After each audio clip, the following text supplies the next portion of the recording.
This morning, governments and businesses are considering a way for people to prove they've been vaccinated against COVID-19.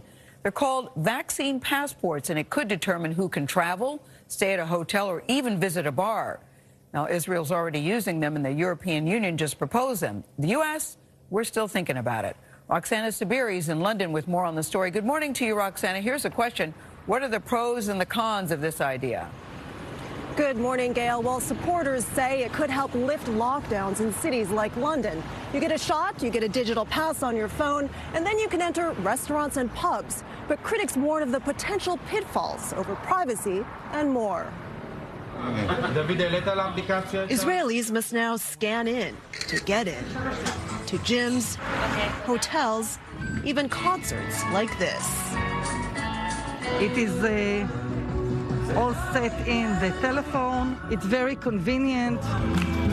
For more than 3 million Israelis and counting, this is the ticket back to some kind of normalcy.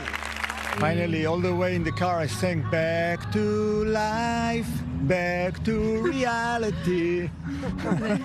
The government-issued Green Pass shows personal details and proves they've had 2 doses of a COVID-19 vaccine.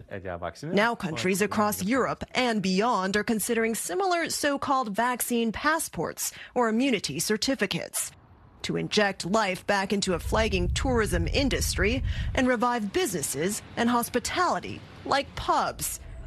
The UK is studying whether to introduce vaccine certificates, raising the possibility that Brits could soon need a passport for a pint.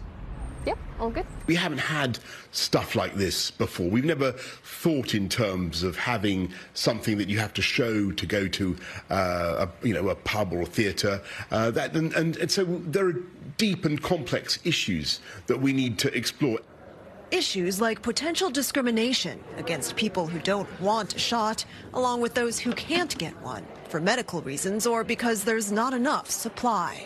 So these people won't be able to participate in life, in public life, in social life, in economic life, in the same way as their counterparts who have been vaccinated.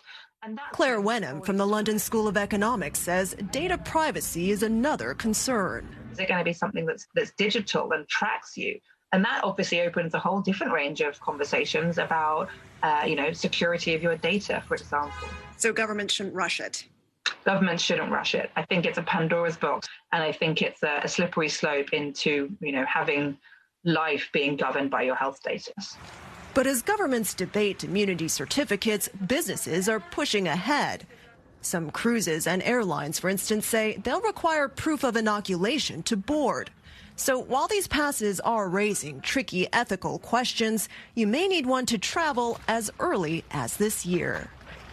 The WHO tells CBS News it opposes requiring vaccines for travel as long as the global supply is limited and their ability to stop the spread of the virus is not yet clear. Tony? All right, Roxana Saberi in London for us. Roxana, thank you very much. I love this idea. I love it, too. I love it. Not everything is a slippery slope. Sometimes you're taking one step forward, and that's all. We get tracked digitally all the time now for all sorts of things. I have no problem. Yeah, I also find, guys, the honor system doesn't work here. It doesn't. No. And normally, if you don't get a vaccine, it doesn't affect me or you. Yeah. It normally just affects you alone. But that's now, right. Whether you get this vaccine could affect a lot of people. Everybody in the room. And if you have a medical condition that prevents you from getting vaccinated, if you have an allergy, I'm sure that can be worked out and it can be marked on your passport. Yep. All right. Well, no one's asked us, but we approve. But we're unanimous. Yeah, we're unanimous. And where'd you get your PhD? Same place I did? Yes. Yeah, right, exactly. Yes.